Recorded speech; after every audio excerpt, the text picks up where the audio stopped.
Here's a fun fact that'll mess with your head. In 1518, contemporary accounts report that up to about 400 people in Strasbourg joined a dancing mania, and dozens reportedly died after days or weeks of continuous dancing. Not at a party, not for money, just because they literally couldn't stop moving. Officials tried music, stages, and religious cures. Some say it was bad bread that made them hallucinate. Others think it was mass hysteria. But here's the kicker. This wasn't the only time it happened. Was it bad bread, a saint's curse, or the human mind going haywire? So what really makes hundreds of people lose their minds at once? The answer starts with one woman whose name appears in the chronicles, Frau Troffea. In July 1518, municipal records and chroniclers documented her as the first recorded dancer in what would become Strasbourg's nightmare. She began dancing in public and couldn't stop for several days straight. But here's where it gets weird, and I mean really weird. She couldn't stop moving, not when people started gathering around her looking confused, not when they asked what was wrong with her. She just kept going, spinning and jerking around like some kind of broken puppet.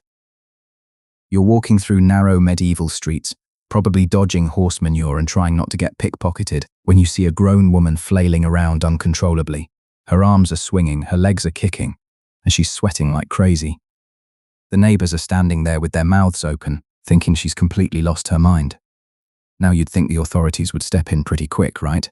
Lock her up, call a priest, maybe just drag her home. That's what usually happened when people acted weird back then.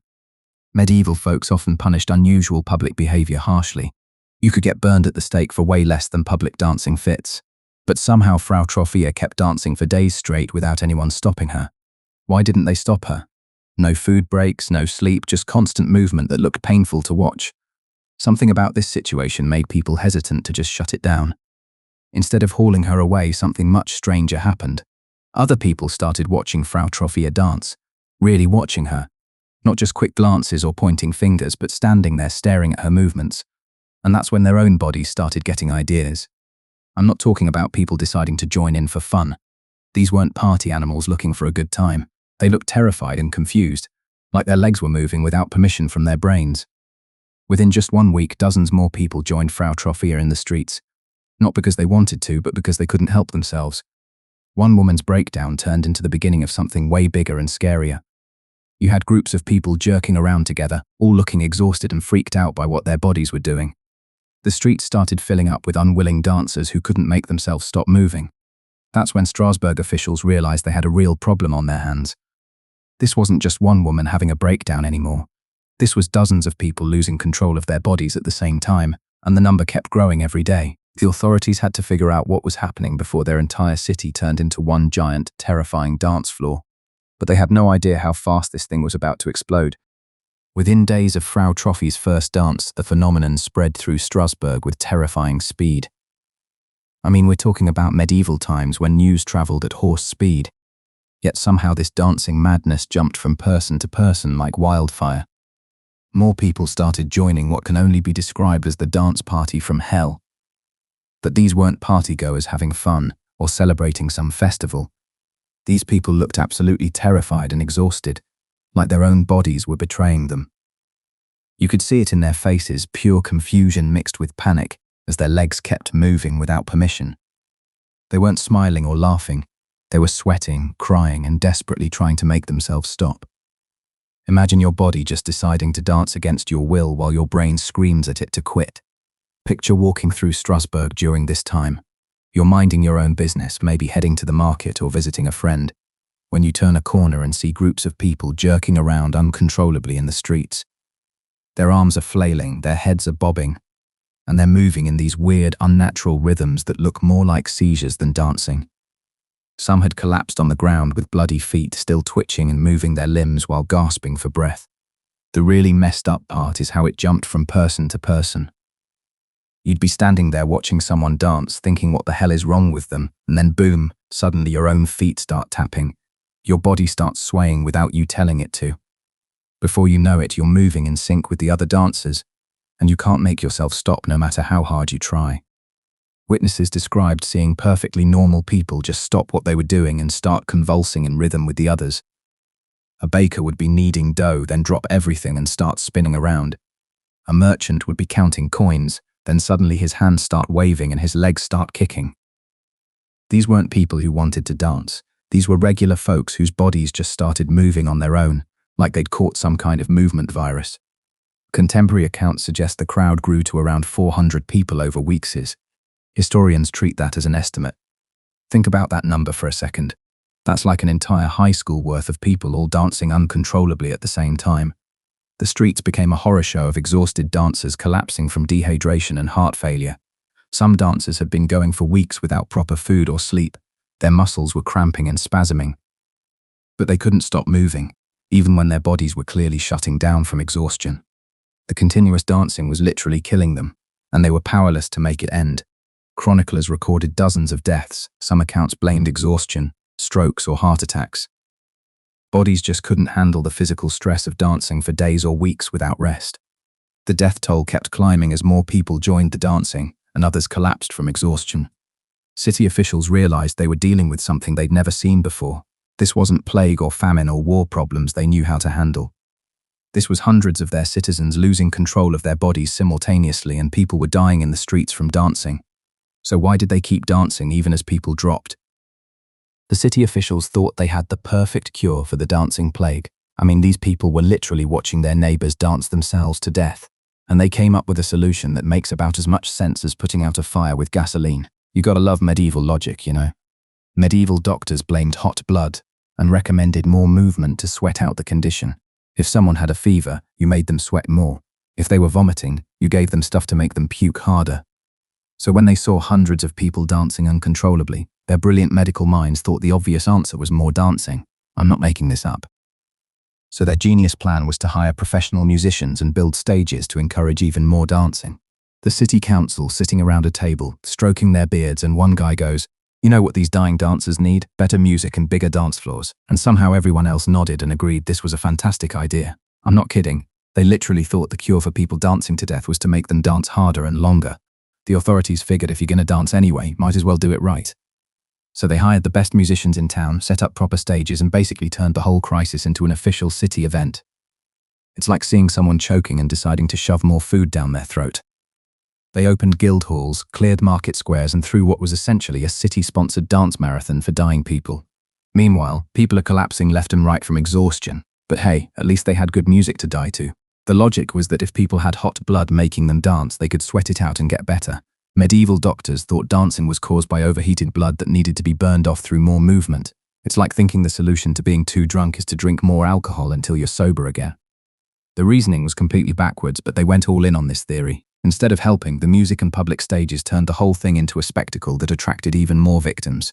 Nothing draws a crowd like official government endorsement, right? People who might have just walked past a random street dancer suddenly got curious when they saw city-sponsored stages and professional musicians. More people got caught up in the frenzy when they saw the official endorsement and the crowds of dancers. It's human nature, so when the government sets up stages and hires musicians for something, people assume it must be safe or fun. So folks who might have avoided the dancing plague suddenly found themselves in the thick of it, surrounded by hundreds of uncontrollable dancers and professional quality music that made the whole thing even more intense.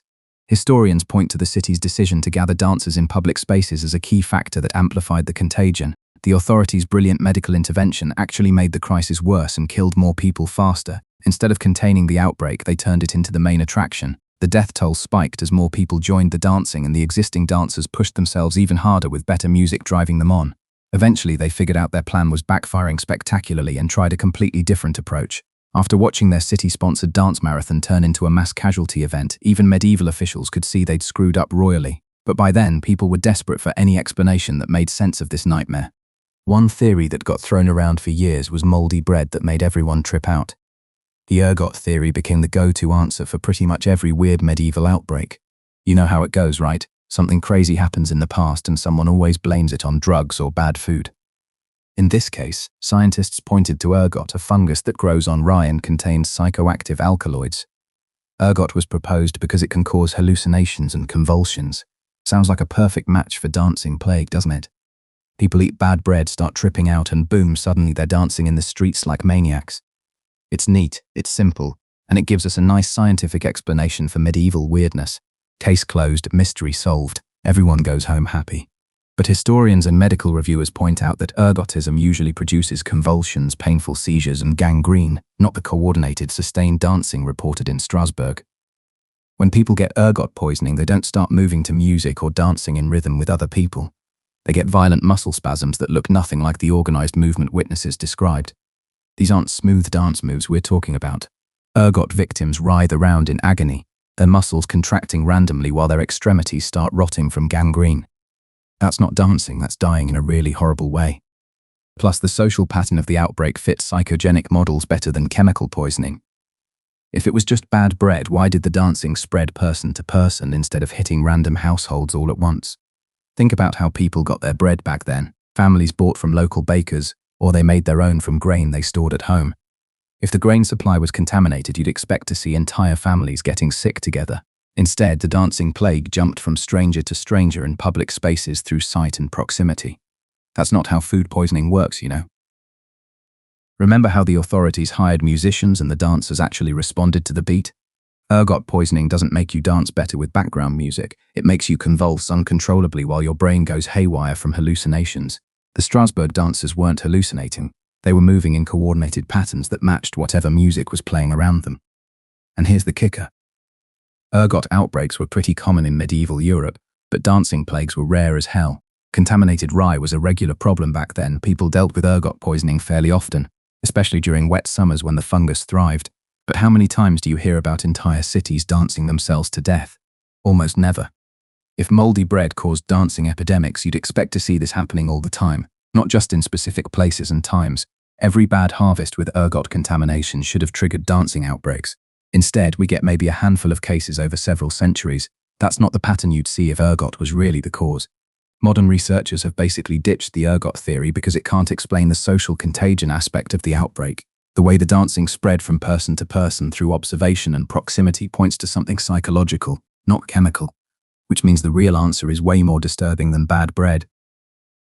Modern experts think the dancing plague was a textbook case of mass psychogenic illness, basically mass hysteria on steroids. MPI is when physical symptoms spread through a group without an organic cause, often triggered by stress and social contagion. I mean, we're talking about your brain literally making your body do crazy stuff without your permission. That's some horror movie level shit right there. Mass psychogenic illness happens when psychological stress manifests as real physical symptoms that spread through social contact. It's like emotional contagion, but way worse because your body starts betraying you. You see someone else losing control, and suddenly your own nervous system decides to join the party. Your mirror neurons start firing like crazy, copying the movements you're witnessing even though you don't want to. Psychiatrists distinguish between two forms of MPI, mass anxiety hysteria, which involves sudden anxiety symptoms, and mass motor hysteria, which involves gradual, sustained motor symptoms. The Strasbourg case fits mass motor hysteria perfectly, prolonged dancing that spread gradually through the population rather than hitting everyone at once like a panic attack would. These were genuine, involuntary symptoms. Modern researchers interpret them as psychogenic, not feigned. Think about how your body reacts when you're really stressed. Your heart pounds, your hands shake, you might even feel dizzy or nauseous. Now multiply that by 100 and add the terror of watching hundreds of other people losing their shit at the same time. Your brain can't handle that level of stress, so it basically short-circuits. Historians note that communities with beliefs in spirit possession or dancing curses were more vulnerable to this kind of motor epidemic. The medieval belief in curses and demonic possession made people even more susceptible to losing control when they saw others affected. These folks genuinely believed that supernatural forces could take over your body and make you do things against your will. So when they saw Frau Trophäa dancing uncontrollably, their brains immediately went to holy crap, she's possessed by demons. That belief system primed them to expect losing control, which made them way more likely to actually lose control. Stress hormones and group psychology created a perfect storm where rational thinking got hijacked by primal fear responses. When you're terrified, your brain shuts down the logical parts and goes into survival mode. Add in the fact that everyone around you is also terrified and acting weird, and your brain basically says, screw it, I'm just going to copy what everyone else is doing. It's like your mind gives up trying to figure out what's happening and defaults to monkey see, monkey do behavior. The human brain has this thing called mirror neurons that make you automatically copy other people's movements and emotions. Normally this helps with empathy and learning, but when everyone's stressed out of their minds, it becomes a nightmare feedback loop. You see someone dancing, your mirror neurons fire, your body starts moving, which triggers the next person's mirror neurons, and before you know it, half the city is dancing whether they want to or not. Your mind is powerful enough to make your body dance to death when the right psychological conditions align. We're not talking about willpower or conscious choice here, we're talking about your brain's wiring getting so scrambled by stress and social pressure that it loses the ability to control your muscles properly. Your nervous system basically rebels against your conscious mind and does whatever the hell it wants. But mass psychogenic illness doesn't just happen randomly. It needs the right conditions to take hold and spread through an entire community. Strasbourg, in 1518, was basically a powder keg waiting to explode. The city was dealing with a perfect storm of social stresses that made the population vulnerable to mass hysteria. Bread prices had hit their highest level in a generation, while crop failures led to widespread famine. Outbreaks of plague and syphilis were ravaging the population at the same time. Add in political tensions from the Protestant Reformation shaking up religious beliefs, and you've got thousands of starving farmers showing up at the city gates while everyone's wondering if God is punishing them for something. I mean, you don't just wake up one day and decide to dance yourself to death, unless some seriously messed up stuff is already going on in your life. It's like when everything in your life goes wrong at the same time, except instead of just having a bad week, these folks were looking at years of constant disaster. You know how you feel when you're stressed about money and work and family problems all at once. Now imagine that, but everyone in your entire city is feeling it simultaneously. When your main food source becomes unaffordable, you're not just hungry, you're staring death in the face every single day. People were already on edge, looking for someone or something to blame for their suffering and fear. When your life is falling apart and you don't understand why, you start looking for explanations. Maybe it's God punishing the city for its sins. Maybe it's demons taking over.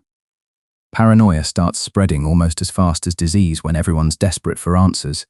The medieval mindset included strong beliefs in supernatural punishment and demonic possession as explanations for unexplained events.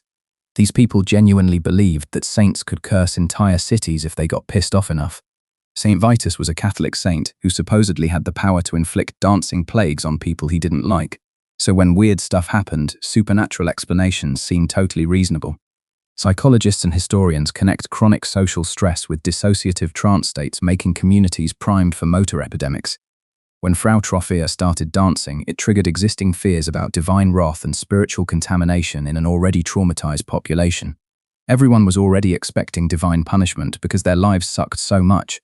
Seeing one woman lose control of her body looked exactly like what they thought a supernatural curse would do. The social stress and cultural beliefs created the perfect conditions for mass psychogenic illness to take hold. You had a population that was starving, diseased, confused about religion, and completely convinced that supernatural forces were out to get them. All it took was one person to crack under pressure for the collective anxiety to manifest in hundreds of dancing bodies. So after watching their brilliant plan to cure dancing with more dancing turn into a complete disaster, city officials realized they needed to try something completely different. The medical approach had failed spectacularly, and people were still dying in the streets. The authorities decided to try a completely different approach, treating this as a spiritual problem requiring religious intervention. By this point, they'd pretty much given up on the whole medical thing, since hiring musicians had made everything worse. Medieval people already believed that Saint Vitus could inflict dancing plagues on cities that pissed him off, so if angry saints caused the problem, maybe happy saints could fix it. The authorities gathered up all the dancers and transported them to a mountaintop shrine of Saint Vitus in the nearby mountains. Picture this logistics nightmare for a second. You've got hundreds of people who literally cannot stop moving, and you need to get them from the city to some shrine up in the mountains. These aren't willing participants taking a nice religious field trip. These are exhausted, sweaty people whose bodies are betraying them, and somehow you got to march them all uphill to pray. The procession of hundreds of exhausted, still dancing people being led out of the city must have been quite a sight. I'm talking about people stumbling along mountain paths, their legs still jerking and twitching, their arms flailing as they try to walk. Some are probably being carried by family members or city guards because they've danced so long their feet are bloody messes. At the shrine, the dancers underwent ritual baths, anointing with holy oils, and prayers for divine intervention. The whole thing was probably pretty intense, with priests splashing holy water around and chanting prayers while hundreds of people are still moving uncontrollably. You've got this medieval spa treatment happening while people's bodies are doing their own thing. It's like trying to give someone a massage while they're having a seizure. What's fascinating is that removing the dancers from the public eye and the social environment actually broke the psychological cycle. Every time they saw someone else dancing, it reinforced their own need to keep moving. But up at the shrine, away from the crowds and the chaos, that feedback loop finally got broken. The religious ritual gave people a framework for understanding and ending their affliction within their belief system. Instead of just being victims of some random curse, they now had a way to fight back that made sense to them. Medieval people understood ritual cleansing and divine intervention. They knew how saints worked and what you needed to do to get back in their good graces. It gave them hope and a sense of control they hadn't had before.